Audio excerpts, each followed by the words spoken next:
हजरत मोहम्मद पैगंबर यांच्या संदर्भातलं केलेलं वक्तव्य हा आता आंतरराष्ट्रीय इश्यू व्हायला लागलेला आहे। आपण एक गोष्ट लक्षात घेतली पाहिजे की मुस्लिम समाजावरती होणारा अत्याचार आणि मोहम्मद पैगंबर यांच्यावरती केलेलं वक्तव्य या दोन वेगवेगळ्या गोष्टी आहेत।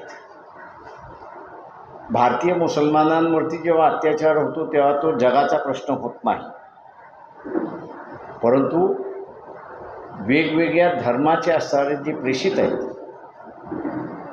हिंदू धर्मातले असणारे वेगवेगळ्या ठिकाणी वेगवेगळे असणारे प्रेषित आहेत, त्यांच्या संदर्भातलं किंवा इथे असणारा मुस्लिम समाजाचा असणारा हजरत मोहम्मद पैगंबराच्या संदर्भातलं असेल, ख्रिश्चनांच्या संदर्भातलं जीसस क्राइस्ट असेल, सिखांच्या संदर्भातला असणारा गुरु नानक असेल, महावीरांच्या जैनांच्या संदर्भात महावीर असेल किंवा बौद्ध धर्मीयांच्या बाबतीत असणारा भगवान बुद्ध असतील, या सगळ्यांच्या संदर्भातलं ज्यावेळेस वक्तव्य केलं जातं आणि डिगोरेटरी वक्तव्य केलं जातं त्यावेळेस तो एक आंतरराष्ट्रीय इश्यू होतो, अशी असणारी परिस्थिती आणि आज तो झालेला आपल्याला दिसतोय। आज हा प्रश्न एवढा गंभीर झालेला आहे की कतारसारखा देश, त्याच्याचबरोबर कुवेतसारखा देश, ज्यांनी असणारं इमिग्रंट्स म्हणजे त्यांच्या देशामध्ये जे कामाला गेले आणि त्यांनी असणारं आंदोलनं केलं, त्यांना असणारं त्यांनी डिपोर्ट करून टाकले, अशी असणारी परिस्थिती आहे। युरोपियन नेशनमध्ये सुद्धा ही चर्चा सुरुवात झालेली आहे की वर्जिन मेरीच्या संदर्भात सुद्धा मागच्या सरकारच्या वेळेस वक्तव्य केलं जातं, त्यावेळेस जे हजरत मोहम्मद प्रॉफिटच्या संदर्भातलं वक्तव्य केलं जातं तीच भूमिका असणारी जीसस क्राइस्टच्या संदर्भातला आहे का, अशी असणारी परिस्थिती आहे। आमच्या नोटमध्ये असणारा आम्ही याचा परिणाम काय होऊ शकतो हे आपल्याला असणारं त्या ठिकाणी दाखवलेलं आहे की मोर्चामध्ये सहभागी होतील आणि शांततेने हा मोर्चा पार पडेल असं गवाही आम्ही असणारं त्या ठिकाणी देतोय। त्याच्याचबरोबर मुस्लिम समाजाला सुद्धा आम्ही असणारं आवाहन करतोय की आपण प्रेषितसाठी काहीही करायला तयार आहात याची आम्हाला जाणीव आहे, परंतु 17 तारखेच्या मोर्चामध्ये दगडफेक होणार नाही, लाठीचार्ज पोलिसाला करण्याची वेळ येऊ देऊ नका, शांततेने आपण असणारा पार पाडू आणि आपला निषेध नोंदवू की आम्ही सरकारपासून वेगळे आहोत किंवा मुस्लिम समाजसुद्धा इथे असणारा पूर्ण सहकार्य करण्याच्या मनस्थितीमध्ये आहे। त्यांनीही आश्वासन दिलेलं आहे की आम्ही शांततेने त्या ठिकाणी सहभागी होऊ आणि शांततेने त्या ठिकाणी आम्ही परत जाऊ, असं त्यांनी आश्वासन दिलेलं आहे। चर्चा खुली आहे, आपण आता विचारा। मी हिंदीमध्ये देतो, मग हे कर बाईट हिंदी चालला होता आणि तो कुठेतरी थांबलेला आपल्याला असणारा दिसतोय, तो पुन्हा सुरुवात होईल का ही आता भीती या ठिकाणी व्यक्त केल्या जाते, अशी असणारी परिस्थिती आहे। आणि त्याच्यामुळे इझी हे जे मिडल ईस्टमधला असणारं नॉन स्टेट मुस्लिम ऑर्गनायझेशन जे आहे त्यांनी सुद्धा सांगितलंय की आम्ही इथे असणारा याचा वचपा काढल्याशिवाय राहणार नाही। शासनाला 2 माणसं म्हणजे केंद्र शासनाला 2 माणसं वाचवण्यासाठी इथे अनेक जणांचे बळी गेले तरी चालतील, अशी भूमिका त्या ठिकाणी घेतल्या जाते। आणि मुंबईतल्या सर्व नागरिकांना माझं असणारं आव्हान आहे की आपले सगळ्यांचे नातेवाईक विदेशामध्ये राहतात, जे विदेशामध्ये राहतात त्याच्यापैकी 95% हे असणारे सर्व हिंदू आहेत। आपल्या इथल्या परिस्थितीमध्ये त्यांना असणारा त्रास होणार आहे,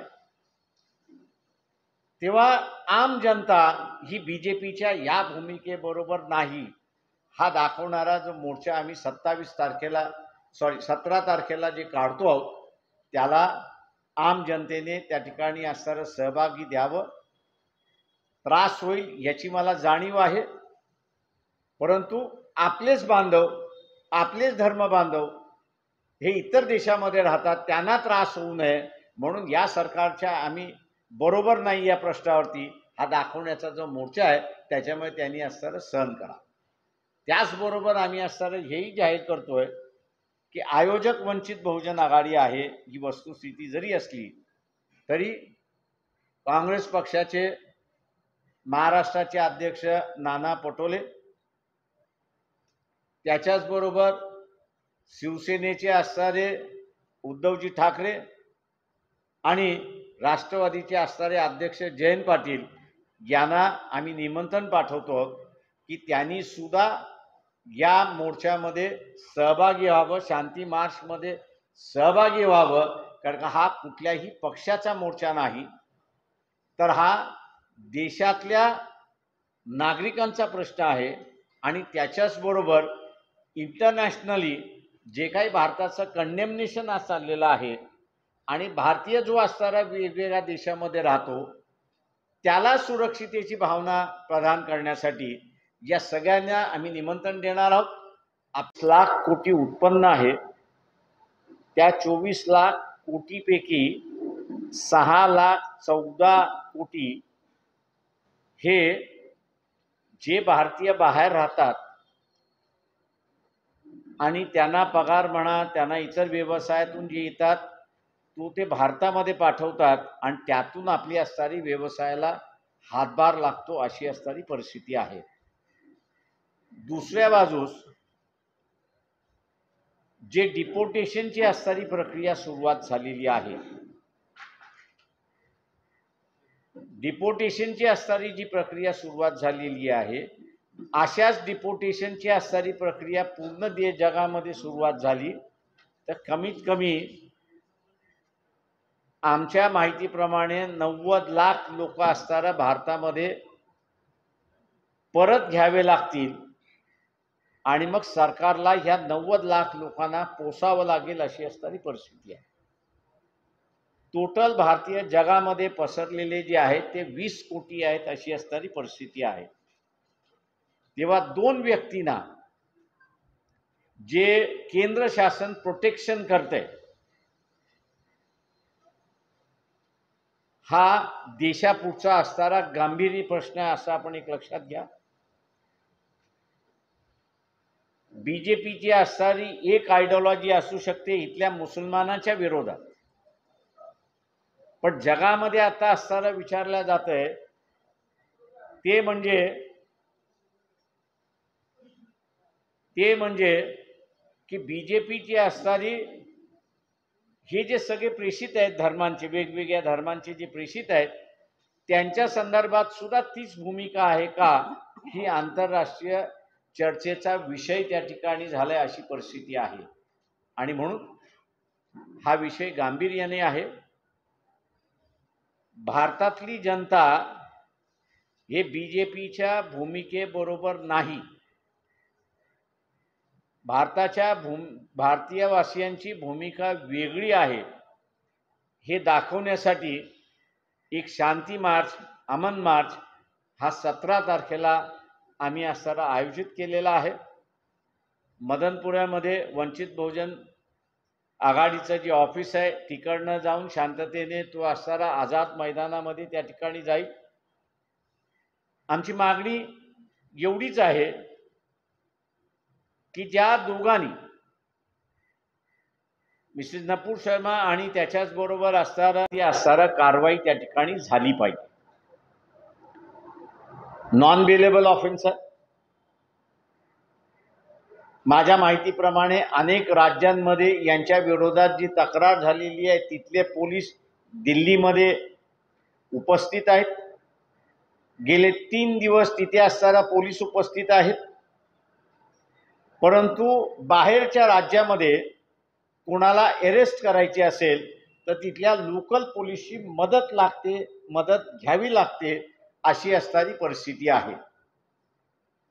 दिल्ली मध्ये केजरीवालचं सरकार जरी असलं तरी लॉ अँड ऑर्डर हे दिल्ली सरकारच्या हातामध्ये नाही, तर दिल्लीतलं लॉ अँड ऑर्डरचं जे आहे हे भारतीय जनता पक्षातलं केंद्रातलं सरकार जे आहे त्यांच्या हातामध्ये आहे. म्हणजे एका अर्थाने पंतप्रधान नरेंद्र मोदी आणि अमित शाह या दोघांच्या हातामध्ये आहे, अशी असणारी परिस्थिती आहे. आम्ही असणारा सवाल हा विचारतोय की ते पंतप्रधान आहेत आणि गृहमंत्री आहेत, त्यांना आम्ही असणारा विचारतोय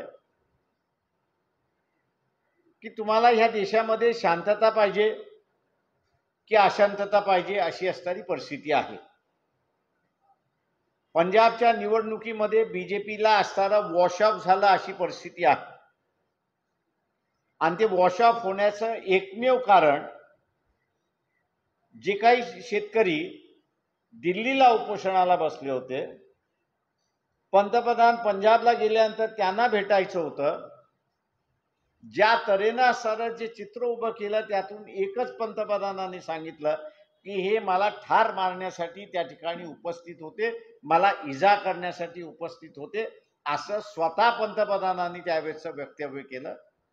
दुर्दैव आहे या वक्तव्याचं, मी असं मानतोय, कारण का त्यातून खलिस्तानवादी यांना असणारं खतपाणी मिळालं, बळकटी मिळाली आणि आज आपल्याला दिसतंय की खलिस्तानवाद्यांनी असणारं डोकं वरती त्या ठिकाणी काढलेलं आहे. दुसरी महत्त्वाची जी घटना घडलेली आहे की ज्याच्याबद्दल इथलं सरकार काही बोलत नाही, आणि ते म्हणजे पाकिस्तानमधला असणारं ISI जे आहे आणि खलिस्तानवादी यांचा समझोता झालेला दिसतोय. जे काही ब्लास्टचा सिलसिला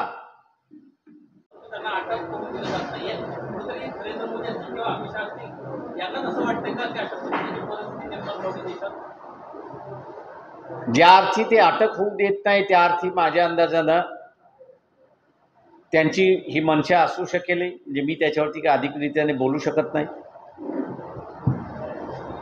पण त्यांची ही मनशा नसावी असं मी गृहीत धरून चालतोय. याच्यामध्ये माझा असणारा मोहन भागवत जे RSSचे प्रमुख आहेत त्यांना असणारा अपील आहे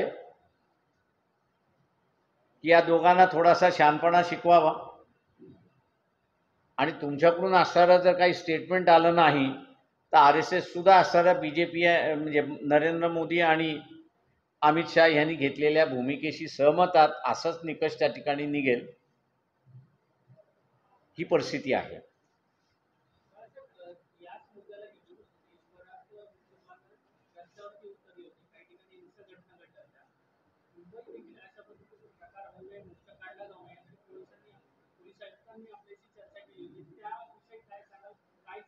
मी आपल्याला जसं म्हणालो की मुस्लिम संघटनांनी आम्हाला असणारं या ठिकाणी आश्वासन दिलेलं आहे.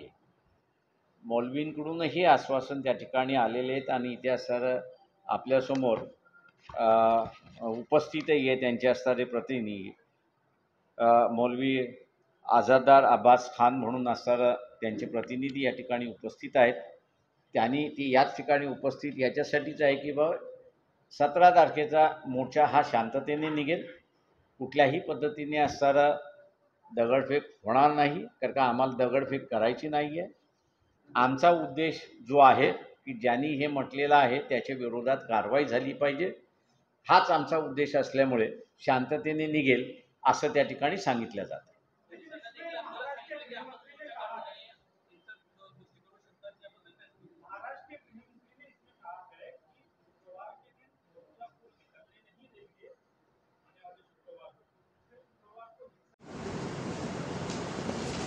गेली 30-40 वर्ष आम्ही असणाऱ्या राजकारणामध्ये आहोत आणि त्याच्यामुळे सत्ता टिकवण्यासाठी काय काय राजकारण होऊ शकतं, कुठला कुठला मुद्दा त्या ठिकाणी घेतला जाऊ शकतो, उपस्थित घेऊ शकतो, याचा एक अंदाज होता. आर्थिक दृष्टिकोनातून असणारा परिस्थिती नाही की ज्याच्यावरती राजकारण केलं जाऊ शकतं. सामाजिक दृष्टिकोनातून असणारा सुद्धा इथे फेल्युअर आपल्याला असणारं या ठिकाणी दिसतंय. आणि म्हणून पुन्हा सत्तेवरती यायचं असेल तर इमोशनल इश्यू, भावनात्मक प्रश्न हा असणारा उपस्थित करावा लागेल. आणि भावनात्मक परिस्थिती उपस्थित करावा असेल तर मुसलमानांमध्ये रिॲक्शन आणणं हा सगळ्यात महत्त्वाचा भाग आहे. आणि मुसलमानांमध्ये रिॲक्शन आणायची असेल तर मग हजरत मोहम्मद पैगंबरावरती आपण असणारं वक्तव्य केलं पाहिजे. कारण का मोहम्मद हजरत पैगंबरासाठी मुस्लिम समाज आपला जीवही द्यायला तयार आहे. आणि आपल्याला असं दिसतंय की वेगवेगळ्या राज्यांमध्ये त्यातून की हा मुस्लिम समाज काहीही करायला तयार आहे अशी असणारी परिस्थिती आहे. आमचं एवढंच म्हणणं आहे की मुंबईमधल्या ज्यावेळेस आम्ही हा मोर्चा आयोजित करायचा आमच्याकडे आग्रह झाला, पक्षाकडे आग्रह झाला या मुस्लिम संघटनांना, त्यावेळेस आम्ही त्यांच्याशी बसून की इतर राज्यांमध्ये जे घडलं ते मुंबईमध्ये घडणार नाही याची दक्षता आपण पहिल्यांदा त्या ठिकाणी घेतली पाहिजे. त्यांनी असणारा आपापल्या असणाऱ्या मोहल्ल्यांमध्ये लोकांशी बोलून खात्री करून मगच आम्ही असणारा या ठिकाणी जाहीर केलं आहे. आणि मी असणारा मानतो की मुंबईतला मोर्चा हा शांततेने होईल. परंतु हे जे बिल आम्ही आणलं ते बिल हे अँटिसिपेटच केलं. आम्ही असणारा गैर धरून चाललं की मोहम्मद पैगंबरावरती कुठे नाही कुठेतरी वक्तव्य केलं जाईल. कायदा आला तर करणारा थोडासा घाबरेल आणि थांबेल. कायदा आला नाही म्हणून त्यांची हिंमत झाली आणि त्यांनी वक्तव्य केलं अशी परिस्थिती आहे.